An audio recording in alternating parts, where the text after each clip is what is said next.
Out if you have updates.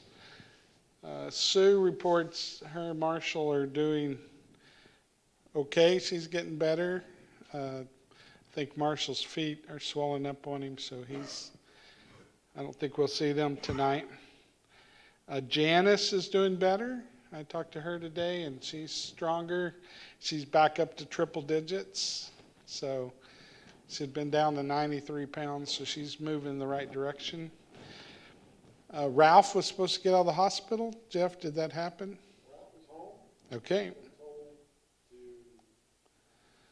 not lay down for 7 days so they can get the inflammation out so they can do the CAT scan, and she has to be laying down, which is here right now.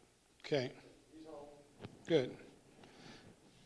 And the rest of the goods I hear are on the mend? Recovering. Yeah. So that's one of our COVID families. Another COVID family is the McNeils. And Wally returned to work. I talked to Janice. She's still feeling like she's got rocks in her back. That's my term, not hers. But trying to get a good picture for. You ever been backpacking and you get to camp and you find out somebody put big boulders in your pack? Yeah, not good. How about your crew, Jim? Yeah. They're out of quarantine? Good. Okay, so all of those folks seem to be moving the right way. Sue was asking me about Jim Brown and potential valve surgery. Does anybody know anything about that? He's had that as to do Mm-hmm. for a while. Okay. He's supposed to go to 15. He's got 15 to set it up. Okay, so there'll be more details coming about that. Yeah. And then the Herndons, I talked to Jim. His mom is still in rehab. She's getting stronger, but there's not an exit date from rehab. And I think Betty's going down every day. Jim had a procedure today. It's either a spinal block or some kind of other numbing. It wasn't just a single injection. It was some kind of 4-needle procedure. I do bad with 1 needle, so I don't want to think about 4. Sorry to our medical professionals, but no.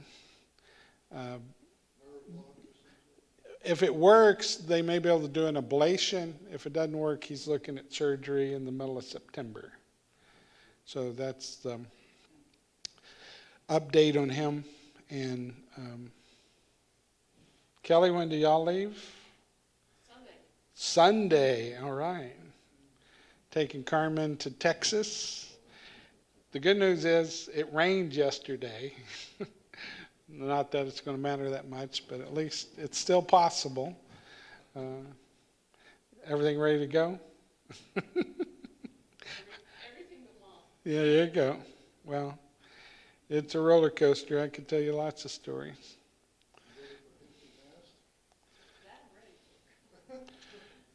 Here's my one recommendation. Have an exit plan.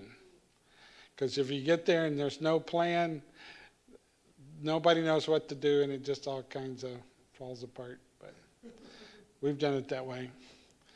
So after that, we started having a plan. And somebody gets to be the meanie and said, this is what we're doing now. So here we go. Anybody else we need to mention? Doing great.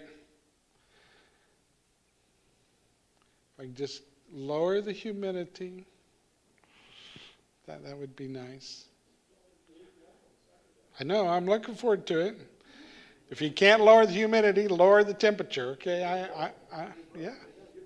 Okay, then I'll be in high cotton, as they say in Texas. All right, well, let's pause and have a word together. Father, we are grateful that you've sent rain today. Remind us of your nourishment, of your constant presence, of your care. You've heard the people we've mentioned tonight, Janice, Ralph, the Goods. We also mentioned Caitlin. the McNeils, the Wagners, the Herndons, Jim Brown, for the Smiths, for Carmen leaving. We just pray that your hand be on all of them, that you give us opportunity as we can to serve, and you send them other people to assist and help them. Father, we pray for your continued guidance as a church, as a body, to the things we do together. Make our path clear and in service to you. I pray this in Jesus' name. Amen. Probably should have mentioned Buddy as well, Buddy Barnes. He's having some challenges, and Andy's trying to make some contact with him, so that's good. And Andy, I want to talk to you briefly after church about another matter. Okay, we're going to, against better judgment, we're going to go in reverse tonight. We're going to back up a little bit because Hunter got my interest piqued. So I did some more digging on Jehoram and Joram, and I think it's kind of like Dan, Danny, or Daniel kind of thing. But then I did some, well, what does Jehoram mean? So we have these two kings, one in Israel, one in Judah. What does that name even mean? And it's going to be a great irony because you kind of suspect with something that starts with Jehh, you're headed toward Yahweh or Jehovah, right, as we would say it. And indeed, Jehoram means Jehovah is exalted. And neither of the guys named that live that, right? That's the great irony. They had the right name. Somebody had the forethought to do that, but yet they didn't live up to that. And interestingly enough, we're going to run across Athaliah, daughter of Jezebel and Ahab, mother of Jehoram. Her name also, it's just a different aspect of it, can mean the same thing as well. Yah is exalted. Her name, Yah meaning the Yahweh part, the other part of her name, the Atal part, can mean dealt with violently, or in the sense then exalted. You overpower. And when combined with God, it evokes the picture of a lion, right? That kind of power. And perhaps in their way of thinking, exalted and violent may be very close together, right? Who has the most power wins. And so that would be attractive to a royal family. So I just thought it was another step there to say, now we have three people that kind of have that name. The Lord is exalted. He's the pinnacle. But they don't do a very good job of living up to it. So we ended last week, ended chapter 9 with Jezebel meeting her fate. Jehu is fulfilling the prophecy that was first made back in 1 Kings 19. And so here's what we're going to... I got more questions than answers tonight. And so we can kind of talk around this. Did Jehu do more than was expected? Jeff brought in Hosea last week, and we'll bring that in here in a minute because that's a comment on Jehu from one of his descendants during the time of Jeroboam. But first, let's see what he does. So Ahab, chapter 10 starts, had 70 sons living in Samaria. Now, in this instance, it doesn't necessarily mean biological sons, but he's got 70 cleared lineage sons. Could be a grandson, could I'm guessing it wasn't all from one wife is what I'm trying to say, right? 70 kids, no, thank you. Not going to happen. But any of those, because we're all aware of how kingdoms move from one generation to the next, any one of those could have had claim to the throne. So Jehu writes a letter. He sends it to Samaria. Remember, Samaria is the capital, so it's no surprise that they're there. He writes to the leading officials of Jezreel and to the guardians of Ahab's dynasty. So he gets it to the right people. And this is what he says, verse 2. You have with you the sons of your master, chariots and horses, a fortified city, weapons. So when this letter arrives, because remember, he's made himself king, right? No linkage to do that, but he has. Pick the best and most capable of your master's sons, place him on his father's throne, and defend your master's dynasty. Well, if this was WWE, the announcer is screaming, "Get ready to rumble!" Right? That's the idea here. I've been appointed king. I'm going to come claim it. I'm going to take care of this. You get your best guy and let's go. So, if anything, he has created some confidence through what he's done. And he's got a reputation. Look at verse 4. What was the result of the letter? They were absolutely terrified. They don't say this is a joke. This guy's coming for us. Look, 2 kings could not stop him. How can we? Because remember, he took care of king of Israel, king of Judah, right? Everybody that's in close proximity. So the palace supervisor, the city commissioner, the leaders, and the guardians sent this message to Jehu.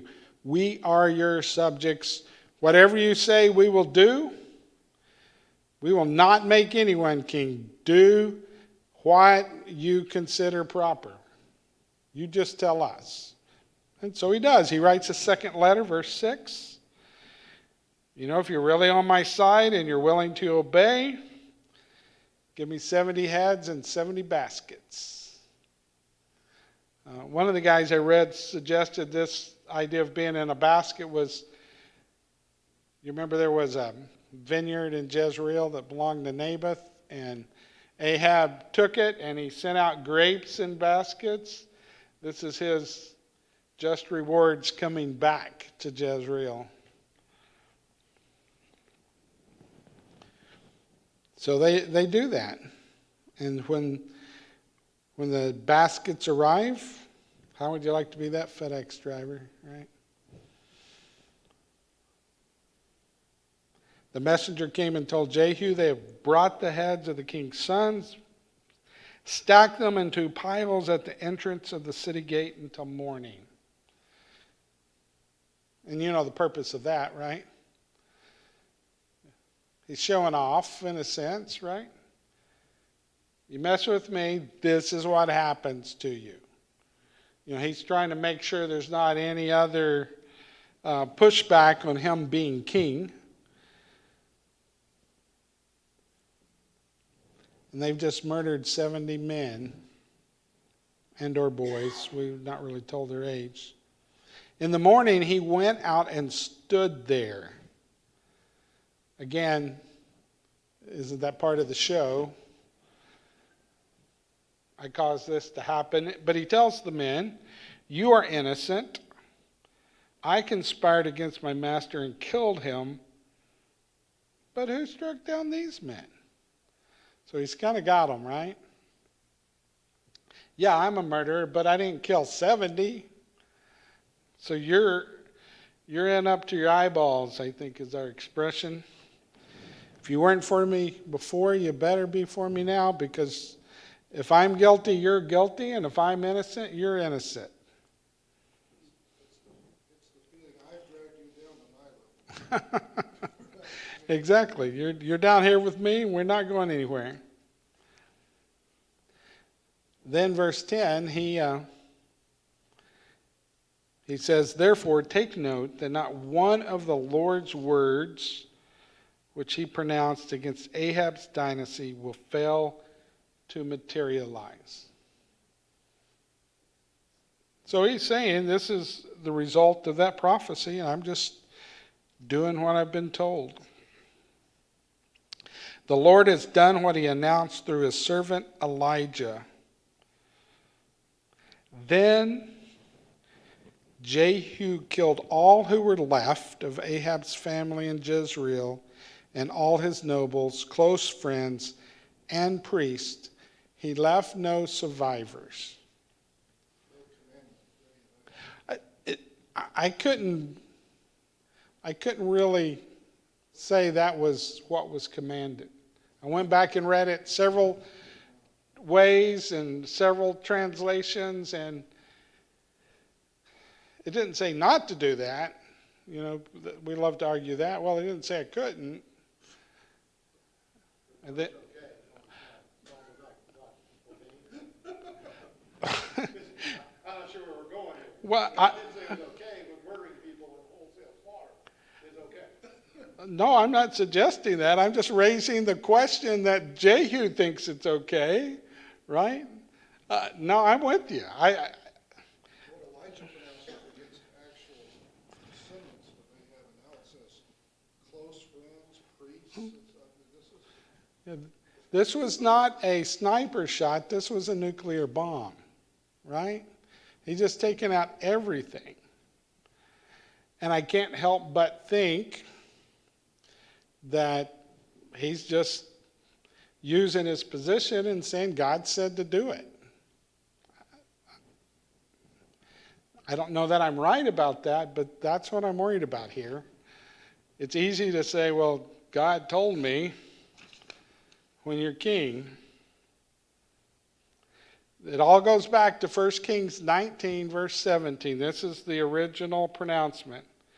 Jehu will kill anyone who escapes Hazael's sword, and Elisha will kill anyone who escapes Jehu's sword. Doesn't sound like anybody escaped Jehu's sword here, and we're not done. If that's not more than what was pronounced, and I think it was, if it's not, well, let's look what happens next. Jehu then left there and set out for Samaria. While he was traveling through Beth Eked of the shepherds, Jehu encountered the relatives of King Ahaziah of Judah. He asked, "Who are you?" They replied, "We're Ahaziah's relatives. We have come down to see how the king's sons and queen mother's sons are doing." He said, "Capture them alive." So they captured them alive, and they executed all 42 of them by the cistern of Beth Eked. He left no survivors. Okay, so if we didn't cross the line before, I think we've crossed it now, right? Not only is he taking care of the house of Israel, he's now cleaning up the house of Judah. When he left there, he met Jehoiada, son of Rechab, who had been looking for him. Now these guys, this Jehonadab is going to be the founder of the Rechabites. And they are maybe some of the original zealots. They were serious about serving God. They said, we're not going to have a home, we're not going to drink wine, and we're going to hold steadfast to the Lord. And later, Jeremiah is going to come back and speak of their witness. And so it's interesting to me that Jehonadab is trying to find Jehu. What do you think he's trying to find Jehu to do? What would be his reason to find Jehu? What is he wanting or thinking is possible now? Well, perhaps if he's zealous for God, for Yahweh, for Jehovah, he's thinking maybe Jehu, he's ended the line of Ahab. Maybe he's going to restore to Israel the true worship of Jehovah. Jehu greeted him and asked, "Are you committed to me as I am to you?" And Jehonadab answered, "I am." "If so, give me your hand," Jehu says. So he offered his hand, and Jehu pulled him up into the chariot. Jehu said, "Come with me and see how zealous I am for the Lord's cause." So he took him along in the chariot.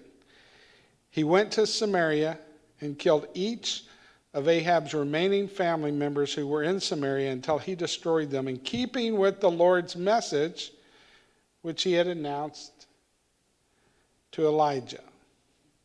So far this says that part of what he's doing was what Elijah said to do. But then we get to verse 18. Just remember, his nickname was Jehu the assassin. Jehu assembled all the people and said to them, "Ahab worshiped Baal a little. I'm better than that." Now he's lying to them. Because what's the plan here? Let's gather up all of the worshipers of Baal, or the leaders, the priests of Baal. We're going to make a great sacrifice. I'm going to lead that sacrifice, he says. We don't want any of those Yahweh worshipers here, because we're just for Baal. And that's what happens. They make sure he's got his guys surrounding. Interesting enough, look at verse 25. When he finished offering the burnt sacrifice. So I mean, this guy's, he just didn't gather them up. He's going through the whole ritual. He's burning the sacrifice to Baal. And then he gives the order to the royal guard, "Come in, strike them down. Don't let any escape." They entered the inner sanctuary of the temple of Baal. They hauled out the sacred pillar of the temple of Baal and burned it. They demolished the sacred pillar of Baal and the temple of Baal. It is used as a latrine to this very day. Okay, you can't desecrate it any more than that. So Jehu eradicated Baal worship from Israel. Good or bad? Good. I'm glad you get that. I really get that. Inside God being God's plan, but yeah, so far he's not murderer or liar. Exactly. Okay? It's problematic to say, this is our model citizen and king we're holding up for you, right?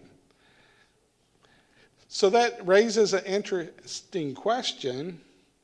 Just because it got the outcome of God, is that the way God intended for him to do it? Does it matter? That's a question.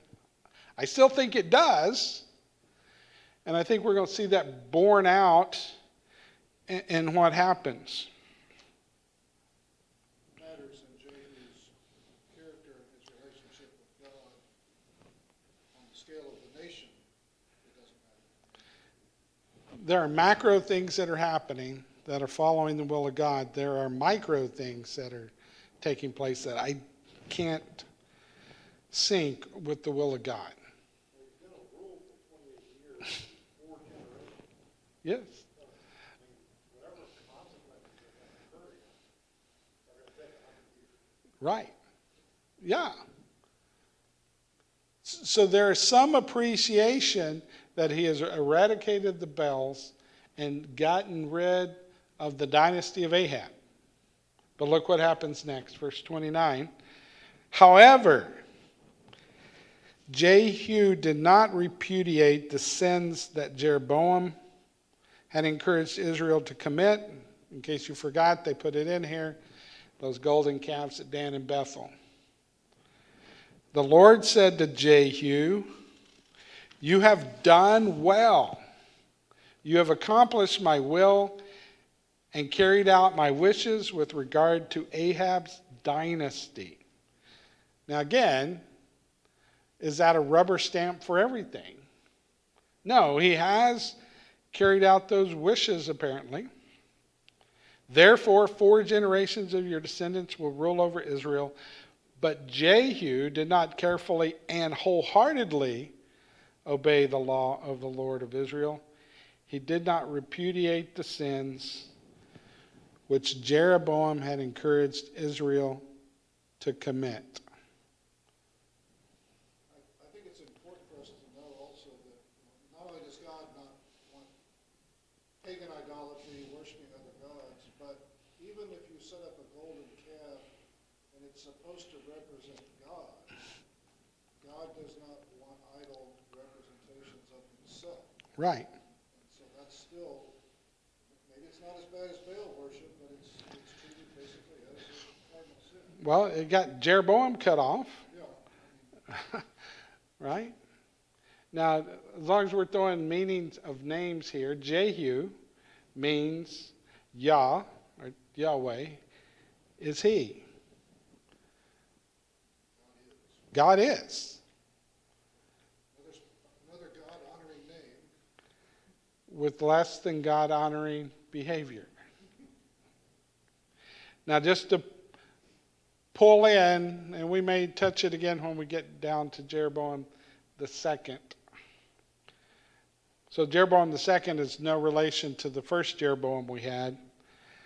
I had an Old Testament professor at ACU, John Willis, little guy, brilliant, like 12 languages. But he had dry humor. He would always say, Jeroboam the tooth. And you can see it stuck with me, so if you can't get it out of your brain, you can thank me later. It's not Jeroboam the second, it's Jeroboam the tooth. So by the time we get to Hosea, this is what Hosea is told to do some pretty outlandish things. He's told to marry a prostitute and have children with this prostitute. And then he's supposed to give them names, and all those names mean something. Hosea 1:4, the first child, name him Jezreel. Because in a little while I will punish the dynasty of Jehu on account of the bloodshed in the valley of Jezreel. And I will put an end to the kingdom of Israel. So not just Jehu, but he says that Israel's coming to an end. At that time, I will destroy the military power of Israel in the valley of Jezreel. Jezreel starts the same way. Jezreel means God scatters, in the sense of God sows. He's throwing out seed. That was what Jezreel was named. With these different kings, they're not living up to that.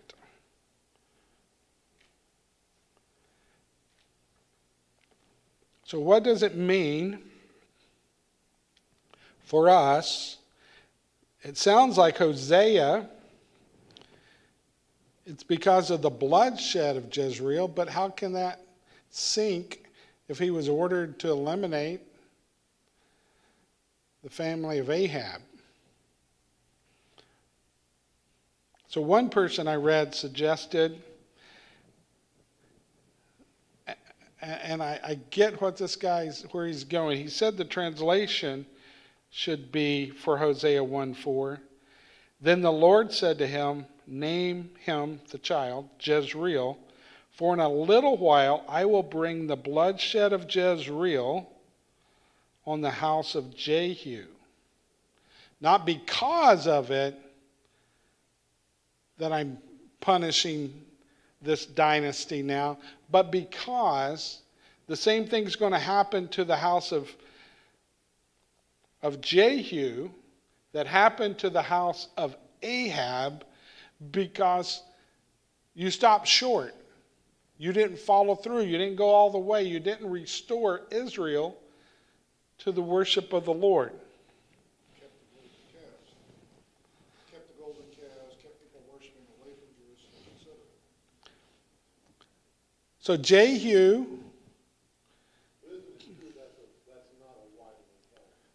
it's not widely held, no. I read up on that argument. Yeah. That was very, in fact, that translation, that interpretation, was pretty well panned by everybody that I read. Yeah. I'm just offering an alternate view of that. And, Hosea is pretty problematic just from a textual standpoint anyway. It's got a lot of issues. The Hebrew really gets crazy. So what are we going to take from this, I guess, is my bottom line. Okay, I like that one. Here's kind of where I settled. Don't just give them a good name, raise them well. Exactly.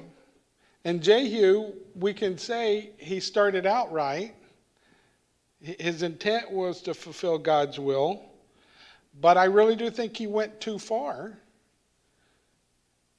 in how wide a scope he took that. Whether he was scared that somebody would raise up against him, or whether he just wanted fear to be a weapon so that he didn't have to handle everybody. If you're afraid of this guy, nobody's going to take him on. I don't know. He did carry out God's will, but I think, too, it was for personal glory and pride. When he goes out and stands around the 70 heads, there seems to be an element, at least for me, that he's basking in the strength that he is trying to project. Not only is he an assassin, he seems to enjoy his work a little too much. Yes. It's not just I'm a tool in God's hand. Right, and he... Actually revels in this. And whatever you think about those parts, I think we have closer agreement on this idea that he stopped the idolatry of Baal, but he continued the sinful idolatry of Jeroboam. So ultimately, and the other fact is, when did all of these things take place? At the beginning, when he was just getting started. And how long did he reign? 28 years. And we don't know anything else he did. So certainly there wasn't, he had time to turn the country from his even original mistake of accepting Jeroboam, because he was in power for another 27 and a half years. And yet he didn't. So ultimately, even though there's a couple of bright spots of, if you can call it that, serving God's purpose, he's just the best of the bad. Put that on your resume, right? I'm not the worst. I mean, that works if you're got a bear chasing you, right? You don't want to be the slowest. You don't have to be the fastest. But it just doesn't feel the same as king to say, well, I was the best one of the bad ones.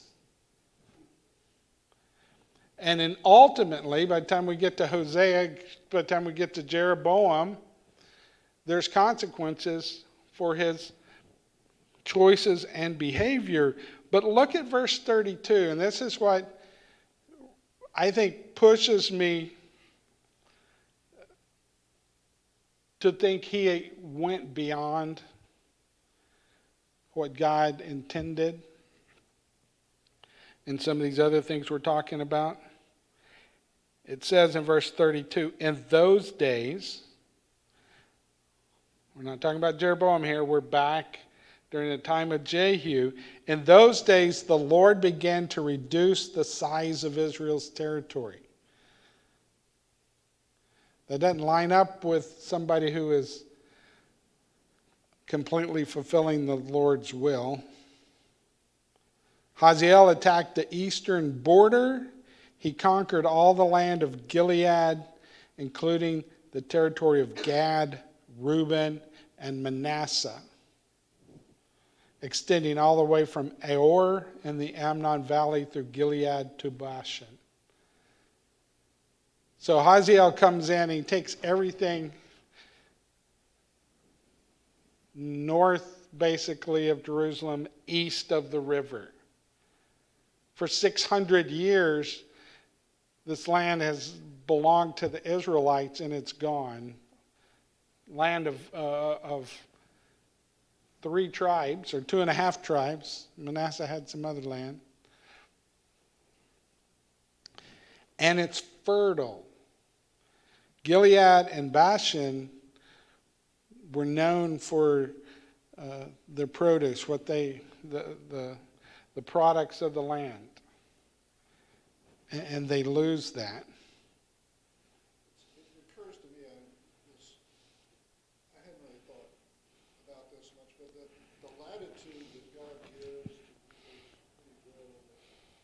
He sends prophets and he says, stop doing this, stop falling foul, stop doing this.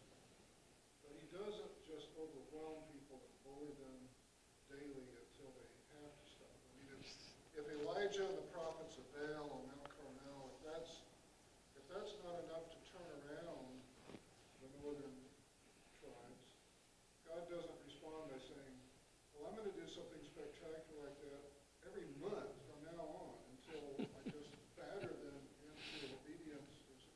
Yeah. Everybody's had a chance. But, you think about it. All these kings you read about doing bad things. God could have perpetually sent prophets to them, worked miracles, just hammered them, but people were allowed to persist in their path if they chose. And being used by God is not the same as being as walking with God. Let's use that terminology. Jehu wasn't walking with God, even though God completed his purposes for him.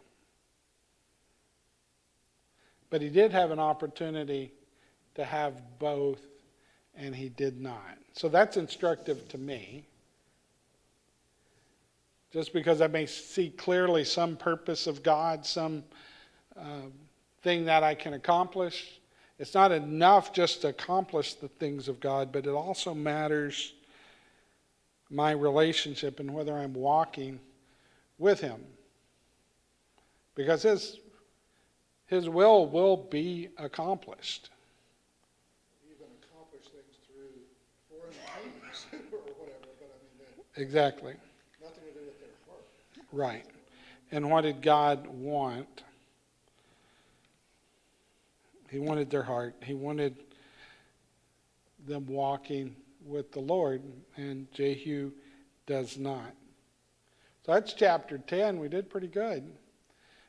Let's just open up chapter 11 here for a moment. We're going back to the south, because remember, both kings were killed, right? Jehu's settled in the north, so what's happening in the south? Well, Athaliah, remember she's Jezebel's and Ahab's daughter that was married to Jehoram in the south, mother of, when Jehoram's gone, Ahaziah. Well, Ahaziah's just been killed. Again, overreach, I think, by Jehu. He was never told to kill the king of Judah. Athaliah saw that her son was dead, and she was determined to destroy the entire royal line. Okay, is she upset? her northern part of her family, right? Her parents, her brothers, everybody up there gone. She just said, well, let's wipe them out down here too. I don't know. We're not really showing her motivation, but that's what she does. Except that's not what God wants. And so she's mostly successful, right? Except, look at verse 2.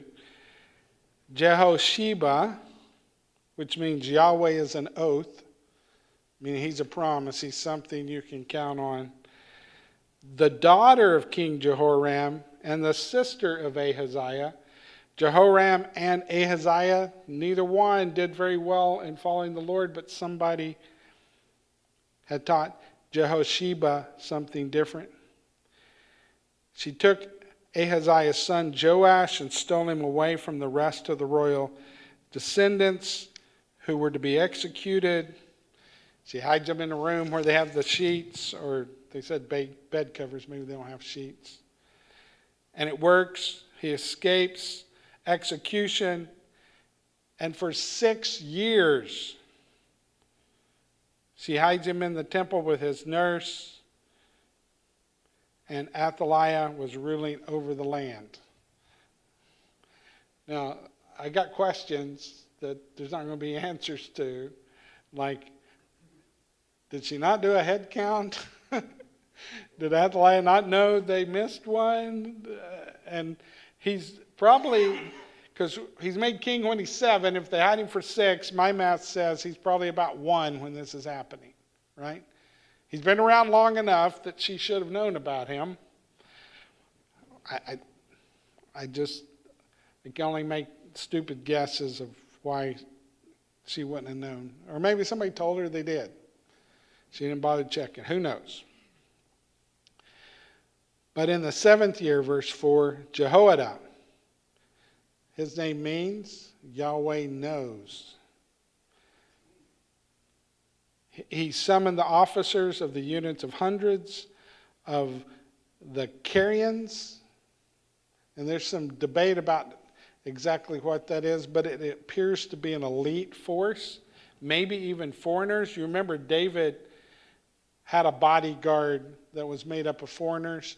It certainly could be a descendant of that, or it could have just been a special force. But these are the Rangers. These are the Navy SEALs. These are the strong guys, the best warriors.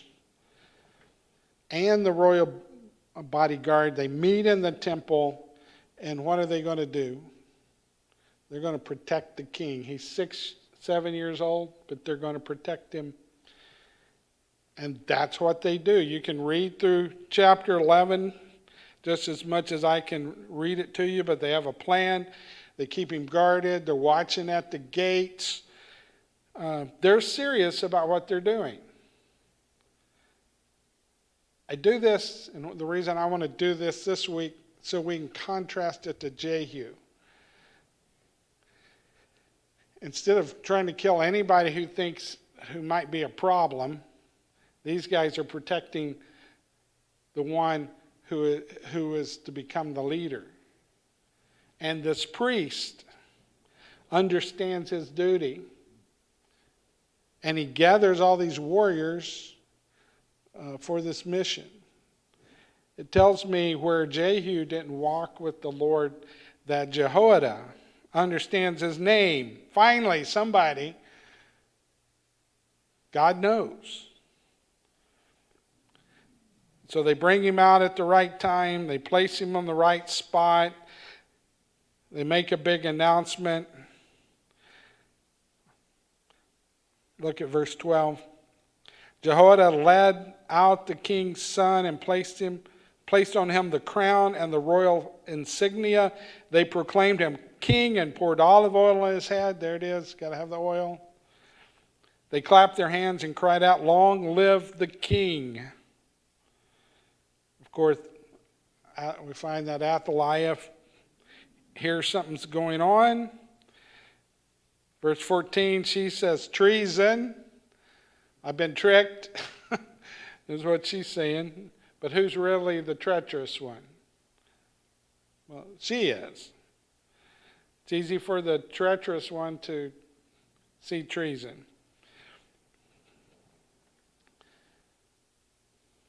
And they capture her, and they, verse 16, you can see they execute her. But notice what happens in verse 17. Jehoiada then drew up a covenant between the Lord and the king and the people, stipulating they should be loyal to the Lord. You remember what Jehu did? He lied and murdered and destroyed Baal worship. See what happens here. The priest leads out the boy king, sets things right, and says, we're going to make a covenant to the Lord.